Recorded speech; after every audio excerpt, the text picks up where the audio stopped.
नमस्कार दोस्तों। इस वीडियो में आपका हार्दिक स्वागत है। जो दोस्तों, आज 4 राज्यों के विधानसभा चुनाव के परिणाम आ चुके हैं। आपको पता ही है कि जो सीन सामने है, और राजस्थान में कांग्रेस की बहुत ज़बरदस्त शिकस्त हुई है। और इसी तरह से तेलंगाना में जो चंद्रशेखर राव की जो पार्टी है, उसकी ज़ोरदार शिकस्त हुई है और वहाँ पर कांग्रेस को सत्ता मिल गई है। और एमपी और छत्तीसगढ़ में कांग्रेस बुरी तरह से हार गई है। दोस्तों, मैं चूंकि जयपुर राजस्थान का रहने वाला हूं और मैंने राजस्थान में करीब 32 साल पत्रकारिता की है, तो राजस्थान के राजनीतिक हालात को बेहतर तरीके से समझता हूं। तो ये विश्लेषण आपके समक्ष इस रूप में प्रस्तुत करता हूं, और थोड़ा सा प्रकाश उधर तेलंगाना पर भी डालूंगा। बाकी दोनों राज्यों की जानकारी मुझे मोटे तौर पर है, लेकिन उसमें विश्लेषण के लेवल पर नहीं है। तो मैं राजस्थान और थोड़ा बहुत तेलंगाना के बारे में ज़रूर बात करूंगा। लेकिन राजस्थान के बारे में मैं विस्तार से ये बताना चाहूँगा कि राजस्थान में कांग्रेस हारी है और भारतीय जनता पार्टी जीती है। तो ये इसके क्या फैक्टर्स हैं, इसके क्या परिणाम हैं, और मतलब अभी क्या परिणाम है, और आने वाले समय में क्या लगता है कि सरकार कैसे चलेगी। चूँकि अभी लोकसभा चुनाव भी होने हैं, तो वो तमाम चीज़ें देखते हुए, उस हालात, राजनीतिक हालात को देखते हुए, तो वो तमाम चीज़ें, तथ्य आपके सामने पेश करना चाहता हूँ। दोस्तों, राजस्थान में वैसे तो ये रिवाज रहा है, परंपरा रही है कि एक बार कांग्रेस की सत्ता और एक बार भारतीय जनता पार्टी की सत्ता। पिछले 20-25 सालों से लगातार ये पुनरावृत्ति होती रही है कि रोटी को एक बार इस तरफ से, सत्ता की रोटी को एक बार पब्लिक इस तरफ से, जब मतदाता इस तरफ से सेकते हैं, और फिर दूसरी बार दूसरी तरफ सेकते हैं। वैसे ये ठीक भी है, इससे सिकाई ठीक ठाक रहती है और रोटी में बैलेंस रहता है कि रोटी कहीं से जल नहीं जाए और कहीं से कच्ची नहीं रह जाए। इसलिए ये जो सिकाई है, फेरबदल है, पार्टियों को थोड़ी दहशत भी रहनी चाहिए इस बात की कि वो जीवन भर का ठेका मतदाताओं ने आपके कुकर्मों का नहीं छुड़ा है। तो दोस्तों, राजस्थान की यदि बात करें, तो राजस्थान में यदि कांग्रेस हारी है, तो कांग्रेस अपने कुकर्मों से हारी है।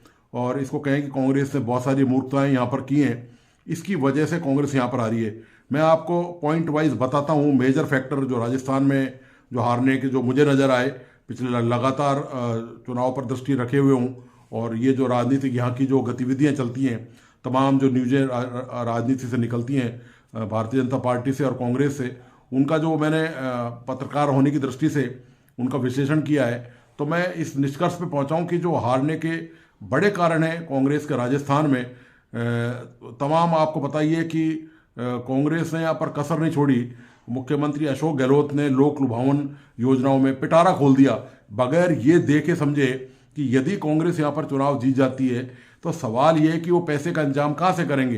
इतनी लोक लुभावन, ये मज़ेदार बात ये है दोस्तों, एक आश्चर्य की बात ये है, कोई भी राजनीतिक दल हो, चाहे वो जीतने वाला हो चाहे वो हारने वाला हो, वो जब चुनावी घोषणा पत्र में लोक लुभावन घोषणाएं करते हैं, या उसके अतिरिक्त जब चुनाव सिर पर आते हैं, जब वो घोषणा करते हैं, तो वो ऐसे खजाना खोल देते हैं जैसे उनके घर घर से सारा पैसा, उनकी पेंशन, उनकी जो तनख्वाहें हैं, उन्होंने जो प्रॉपर्टियां बनाई हैं, उन्होंने जो इधर उधर से पैसा कमाया है, वो जनता को देने जा रहे हो। मतलब आपका ही सिर आपके ही मूड़ने पर वाला सिद्धांत है कि सिर भी आपका होगा और मूड़ा भी आपको ही जाएगा। ये कोई भी राजनीतिक दल कभी नहीं बताता है कि वो पैसे की व्यवस्था कहाँ से करेगा, क्योंकि टैक्स तो सीमित आ रहा है। आप टैक्स यदि बढ़ा नहीं सकते अचानक, मान लीजिए आपने इस बार बजट 1 रुपये का दिया है और उसमें आपने 25 पैसे की घोषणाएं और कर दी, या 50 पैसे की घोषणाएं और कर दी, तो बजट हो गया 1.5 रुपये का। अब सवाल ये कि वो 50 अतिरिक्त पैसे सरकार कहाँ से लेके आएगी? क्या कांग्रेस अपने खजाने में से देगी? क्या कांग्रेस नेताओं, जो नेता हैं या भारतीय जनता पार्टी के नेता हैं या जो भी नेता है, वो क्या अपने घरों से लाके पैसा देंगे?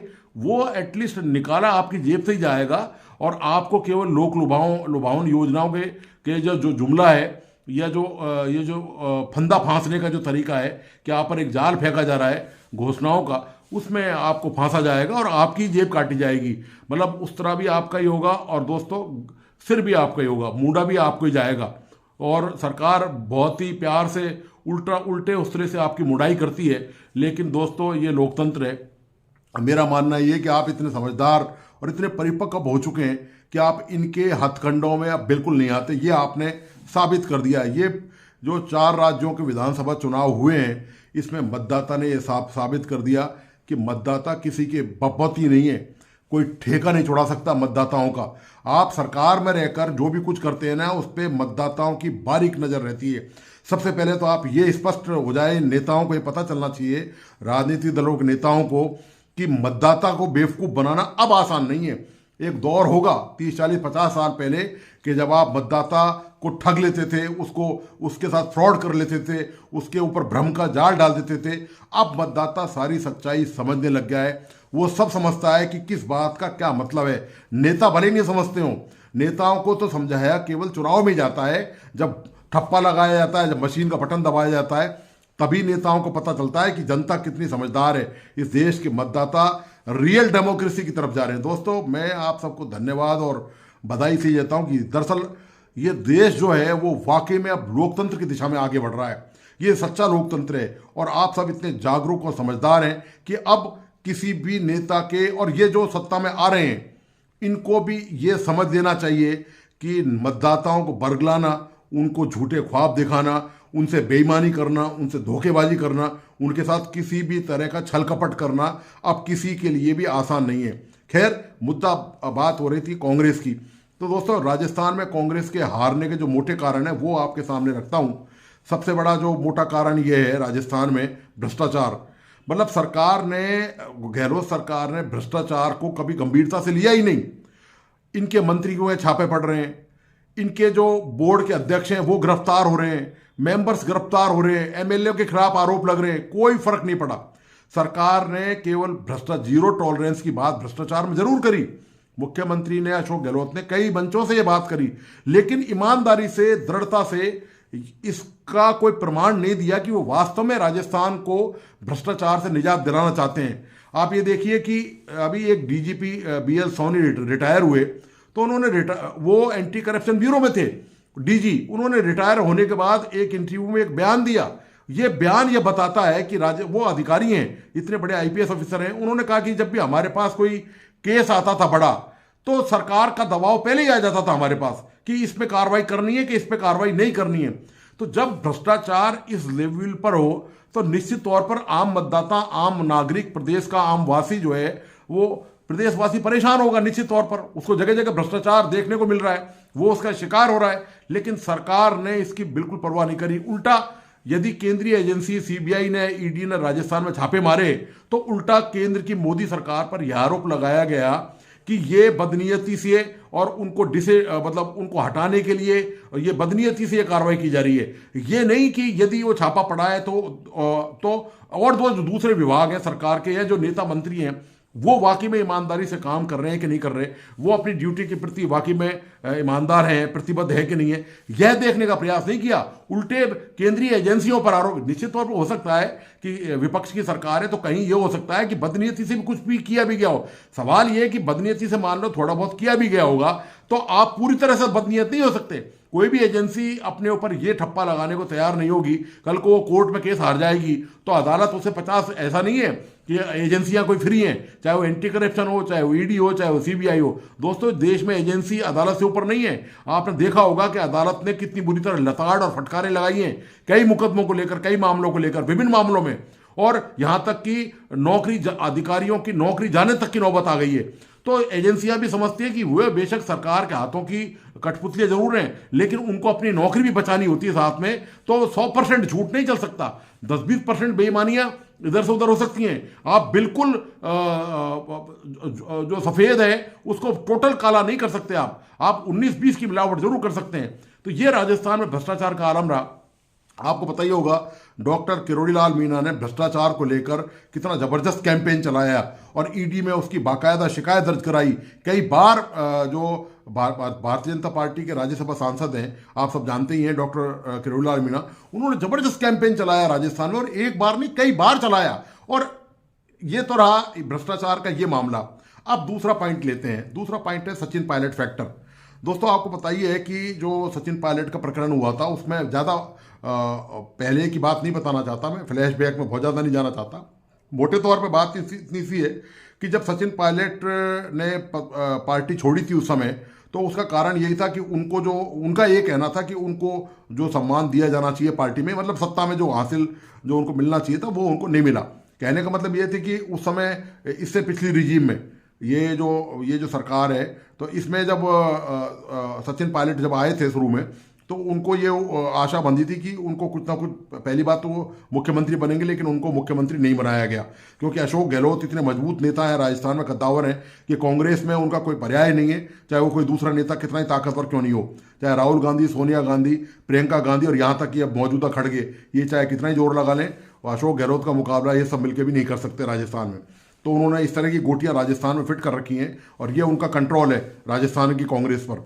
तो जो दूसरा फैक्टर मैं इसकी चर्चा कर रहा था वो है सचिन पायलट का। तो सचिन पायलट के साथ ये हुआ, फिर सचिन पायलट वापस घर वापसी हुई, तो घर वापसी के दौरान जब उनकी वापस हुई, तो उसके बाद अशोक गहलोत से उनकी दूरियां लगातार बनी रही और उनको सत्ता में शामिल नहीं होने दिया गया। अशोक गहलोत ने, मुख्यमंत्री ने, पूर्व मुख्यमंत्री मतलब अभी जो कार्यवाहक मुख्यमंत्री हैं अब तो, कि उन्होंने तय कर लिया कि पायलट और उनके लोगों को जो छोड़ के गए उनको मैं किसी भी हालत में अंदर नहीं आने दूंगा। ये इनके कारण इधर उधर दबाव से, ऊपर हाईकमान के सोनिया गांधी, राहुल गांधी के दबाव से जैसे तैसे उनकी पार्टी में एंट्री हुई, लेकिन उनको मंत्रिमंडल में स्थान नहीं दिया गया। और इस बात का दुख जो है उन्होंने इनडायरेक्ट रूप में सचिन पायलट ने कई मंचों से कई बार किया। आपको ध्यान होगा उन्होंने राजस्थान में भ्रष्टाचार को लेकर अजमेर से रैली निकाली थी, जो जयपुर तक आई थी रैली, और निश्चित तौर पर उससे पहले उन्होंने पूरे प्रदेश में किसान सभाएं की थी, और सारे गुर्जर जो है और अदर जो कास्ट है, उन्होंने पेपर लीक का प्रकरण हो या भ्रष्टाचार के मामले हो, उन्होंने उस मुद्दे को लेकर रैली निकाली थी। तो कांग्रेस में उस दौरान खलबली मच गई थी। जैसे तैसे सचिन पायलट को समझाया बुझाया गया राहुल गांधी और दूसरे लोगों द्वारा कि भाई अब जब चुनाव में होगा तो उनको पूरा मौका दिया जाएगा, उनका जो हक है उनको दिया जाएगा। वो तो हक खैर मिला, अब तो किसी को नहीं मिलेगा हक, क्योंकि कांग्रेस अब सत्ता से बाहर हो चुकी है। तो लेकिन उसके बावजूद भी सचिन पायलट को के खिलाफ बयानबाजी अशोक गहलोत खेमे से लगातार जारी रही। कभी उनको वायरस बताया गया, कभी उनको कुछ बताया गया, और कभी उनको झूठा बताया गया, कभी ये बताया गया कि ये तो बिकाऊ इंसान है, इसने भारतीय जनता पार्टी से हाथ मिलाकर राजस्थान में कांग्रेस की सरकार को गिराने का प्रयास किया। ये आरोप प्रत्यारोप लगातार चलते रहे। निश्चित तौर पर जो गुर्जर वोट हैं तो उनको ये पक्का यकीन नहीं था कि इस बात को लेकर, और एक बहुत बड़ी ओबीसी कम्युनिटी को, कि उनके साथ जस्टिस हो पाएगा, उनके नेताओं के साथ, उनके प्रतिनिधि के साथ जस्टिस हो पाएगा। दूसरा महत्वपूर्ण बात, तीसरा जो पेपर लीक प्रकरण हुआ राजस्थान में, आपको बताइए कम से कम 20 से 25 पेपर लीक प्रकरण हुए। थर्ड, ऐसा कोई भी पेपर नहीं होगा एग्जाम का, कंपटीशन एग्जाम का, जिसको आरपीएससी कंडक्ट कराता है, आयोजित कराता है, वो तमाम पेपर, चाहे वो थर्ड ग्रेड का एग्जाम हो, चाहे एएसआई को, कोई भी एग्जाम रहा हो, उनमें तमाम पेपर लीक, और उनमें कौन बड़े बड़े लोग, मतलब चेयरमैन तक उसमें अरेस्ट हो गया, उसके मेंबर अरेस्ट हो गए, यहाँ तक कि कांग्रेस के जो वर्तमान प्रदेश अध्यक्ष हैं डोटासरा, उन पर भी आरोप लगे कि उनके परिवार के लोगों पर भी ईडी ने उनके खिलाफ भी कार्रवाई की, आपको पता ही है पेपर लीक प्रकरण में। तो ये जो मुद्दे रहे, ये जबरदस्त मुद्दे रहे। अब दोस्तों, मैं आपको विकास की एक हकीकत बताता हूँ, जो आप शायद यदि जयपुर में रहते होंगे तो ये बात जानते होंगे, और जयपुर से बाहर नहीं है, जयपुर से बाहर रहते हैं, तो आपको बता दूं कि हारने के कारण क्या होते हैं। ये बता रहा हूँ आपको, कांग्रेस क्यों हारी है, मतलब जो जड़ है उसकी मैं वहां तक आपको ले जाना चाहता हूँ।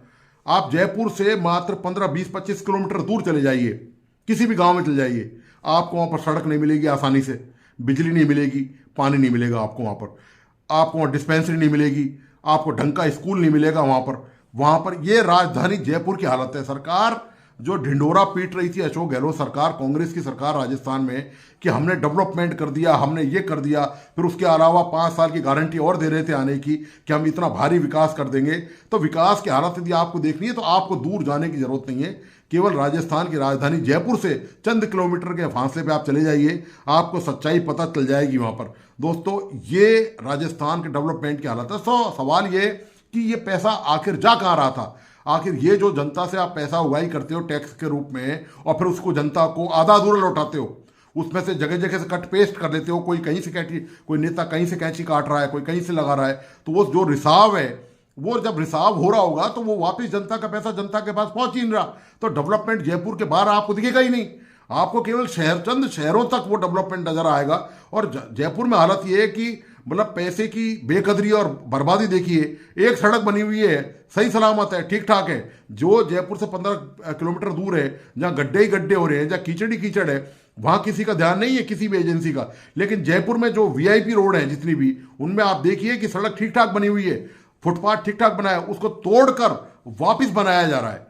सड़क के ऊपर फिर एक सड़क बिछाई जा रही है, जबकि उसकी जरूरत ही नहीं है। ये जो जिस तरह से जनता के जो खून पसीने की गाड़ी कमाई है, उसकी जो बर्बादी की कहानी है, तो जनता फिर कम नहीं है। आप जानते हो, मतदाताओं ने एक ऐसी इबादत लिख दी है कि कांग्रेस उसको जीवन भर याद रखेगी। और अब भी यदि कांग्रेस ने सबक नहीं सीखा तो मुझे लगता है दोस्तों, कांग्रेस जीवन में फिर कभी कुछ नहीं कर पाएगी, सीख नहीं पाएगी निश्चित तौर पर। मैं एक बात और स्पष्ट करता चलूं, यहाँ पर कांग्रेस अपने कर्मों से हारी है। भारतीय जनता पार्टी की ने राजस्थान में ऐसी कोई उपलब्धि केंद्र सरकार की हो सकता है, थोड़ी बहुत योजनाएं आम लोगों तक पहुंची, उनको रिलीफ मिला हो, लेकिन ऐसा कोई बहुत बड़ा राजस्थान में केंद्र ने काम नहीं किया। जो ERCP की मांग थी वो भी पूरी नहीं हुई है। अब देखते हैं, अब भारतीय जनता पार्टी सत्ता में आ गई है तो अब देखते हैं कि ERCP, पता ही है आपको, जो 20 जिले करीब हैं वो चंबल के से लिफ्ट लाकर पानी से जोड़े जाएंगे ताकि वहाँ पूर्वी राजस्थान में पानी की समस्या का समाधान हो सके। तो दोस्तों, ये राजस्थान के महत्वपूर्ण कारण रहे। अब थोड़ा सा हल्का सा तेलंगाना का जिक्र कर देता हूँ, बहुत ज़्यादा नहीं है उसके बारे में मुझे जानकारी, लेकिन जो मैं जर्नलिस्ट हूँ, थोड़ा बहुत खबरों से जुड़ा रहता हूँ, तो सिर्फ हल्का फुल्का उसके बारे में फोकस करना चाहता हूँ। तेलंगाना के जो चीफ मिनिस्टर रहे हैं चंद्रशेखर राव, आप उनकी हरकतें देखिए। आप पिछली बार जब वो 5 साल पहले सत्ता में आए थे तो दोस्तों मैं आश्चर्यचकित रह गया। आपके मतलब मतदाताओं के खून पसीने की गाड़ी कमाई को उन्होंने किस कदर बर्बाद किया है, आप इसका एक नमूना देख लीजिए। और मुझे तभी लगने लगा था उसी दिन कि ये पार्टी जो है राव की, ये निश्चित तौर पर विधानसभा चुनाव हारेगी। आप देखिए उन्होंने क्या किया। पिछले 5 साल पहले जब वो चुनाव जीत कर आए तो उन्होंने ये किया कि सरकारी खजाने से पब्लिक का पैसा, एक मंदिर में कई करोड़ रुपए सोना चढ़ाया पब्लिक के पैसे से, सरकारी खजाने से।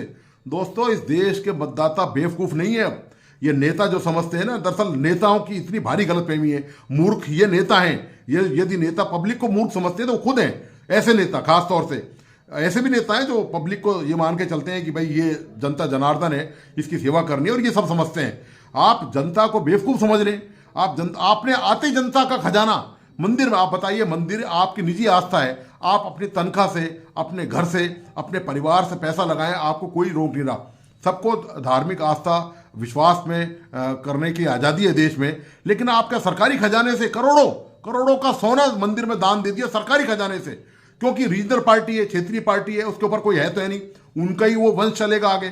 फिर उन्होंने अपने परिवार के लोगों को आगे बढ़ाया। शराब घोटाला कांड में वो फंस गए, उनकी बेटी या बहन जो भी है वो फंस गई वहां पर। वो ईडी ने उनको तलब कर रखा है वहां पर। आज तक क्लियर नहीं हो सका कि ये जो आरोप है ये बेदाग हैं, ये साबित नहीं कर सके चंद्रशेखर राव। तो मैंने उसी दिन ये अनुमान लगा लिया था कि जो पार्टी सत्ता में आते ही जनता के पैसे की ऐसी बर्बादी कर रही है, वो निश्चित तौर पर ग्राउंड लेवल पर जनता को कोई राहत 5 साल में नहीं दे पाएगी। बावजूद इसके कि आप जानते हैं कि तेलंगाना में काफ़ी आबादी अल्पसंख्यकों की है और आदिवासियों की है। तो अल्पसंख्यक वोट बैंक आप जानते हैं कि चाहे कुछ भी हो जाए, बीजेपी को वोट नहीं देगा। बेशक बीजेपी की केंद्र सरकार की वो प्रशंसा योजनाओं की जरूर करे, लेकिन ये निश्चित है कि अल्पसंख्यक जो है वो बीजेपी को वोट नहीं देगा। तो उन्होंने वहां पर अपनी दूसरी पसंद, अब चूंकि उनके पास विकल्प नहीं है, अब वो जो राव की पार्टी है, अब बीजेपी को वो वोट नहीं देना चाहते। और ओवैसी जो है उनमें उनकी पार्टी ने वह बड़े बड़े दावे किए ओवैसी ने भी, लेकिन उनको लगा देश के अल्पसंख्यक मतदाता, मैं आम मतदाता भी कहूँ और अल्पसंख्यक भी कहूँ तो बात एक ही है, वो भी बहुत समझदार है। वो जानते हैं कि उनकी सुरक्षा कैसे हो सकती है, उनके हित अब कौन सान सकता है। उनको पता है कि ओबीसी के हाथ में उनका फ्यूचर नहीं है। ओबीसी केवल धर्म की और एक संप्रदाय की लड़ाई लड़ रहे हैं। तो ये आदमी जो है ये ठीक नहीं होगा हमारे लिए। देखिए मतदाता कितने समझदार हैं, उन्होंने अपनी कम्युनिटी के आदमी को खारिज कर दिया और कांग्रेस को चुना विकल्प के तौर पर। ये इंटेलिजेंस ही देखिए मतदाता की आप। मैं ये बताना चाहता हूं कि मतदाता कितना इंटेलेक्चुअल है, वो किस लेवल पर जाके सोचता है। और वो मतदाता, उसमें हर तरह के गरीब, मजदूर, किसान, बेरोजगार, ये तमाम मतदाता शामिल हैं। तो आप देखिए उन्होंने एक मुसलमान जो लीडर है उसकी पार्टी को छोड़ के वहां पर राव को हराने के लिए जो सहारा लिया वो लिया कांग्रेस का। तो इससे ये बात साबित होती है कि जो मतदाता, चाहे वो अल्पसंख्यक हो, चाहे बहुसंख्यक हो, चाहे कोई भी हो, आप कोई ठेका नहीं चढ़ा सकते। आप जीवन भर का आप कोई पट्टा उससे नहीं लिखवा सकते कि आप ही आप जीतेंगे, और आपकी हरकतों से जो है वो आम मतदाताओं को पता नहीं होगी और आपको मनमानी करने की छूट मिल जाएगी। तो दोस्तों ये एक नया चैप्टर लोकतंत्र के इतिहास में लिखा गया है और उम्मीद यही है कि ऐसा ही कुछ चैप्टर मतदाता अब चूंकि इतने जागरूक और समझदार हो चुके हैं, आगामी जो लोकसभा चुनाव होंगे निश्चित तौर पर इनकी इन चुनावों की छाप कहीं ना कहीं वहाँ भी नजर आएगी डेफिनेटली। और कल से संसद का सत्र भी है, हंगामेदार रहेगा। तो ये सब तमाम मुद्दे, चूंकि बीजेपी भारी बहुमत से जीती है इन राज्यों में, तो अब देखना ये है कि अब बीजेपी क्या कुछ करेगी राजस्थान में या जहाँ जहाँ मध्य प्रदेश छत्तीसगढ़ में जहाँ जीती है, क्या विकास का काम करेगी। अब जो चूंकि घोषणाएं तो बीजेपी ने भी बहुत करी हैं, अब सवाल ये कि अब लेकिन बीजेपी को एक फायदा है, प्लस ये जो डबल इंजन की सरकार, जो ये कहते कहते थक गए कि डबल इंजन की सरकार होगी तो बेहतर विकास होगा। अब देखना ये है कि इन 3 राज्यों में जब डबल इंजन की सरकार मिल गई है, केंद्र में भी भाजपा की सरकार है, तीनों राज्यों में भी, राजस्थान, छत्तीसगढ़ और मध्य प्रदेश में भी आ गई है, तो देखना ये डबल इंजन के पहिए सही सलामत रहते हैं या कैसे एक पीछे ये आगे चलता है। क्योंकि पहले भी डबल इंजन की सरकार थी, जो उसके बावजूद सत्ता में भारतीय जनता पार्टी नहीं आई, आपको पता ही है 5 साल पहले भी। तो अब देखना ये है कि डबल इंजन की सरकार कैसा नई विकास की इबादत लिखती है, क्या नया विकास डेवलपमेंट तीनों राज्यों में करती है और मतदाताओं की सोच में कितना परिवर्तन करती है। तो दोस्तों, आपको ये आज का विश्लेषण कैसा लगा, प्लीज़ अपने लाइक्स और कमेंट्स मुझ तक जरूर भेजिए और इस वीडियो को आखिर तक देखें। और प्लीज़ इस यूट्यूब चैनल को लाइक, सब्सक्राइब करना और बेल आइकॉन दबाना नहीं भूलें। इसी के साथ धन्यवाद, नमस्कार।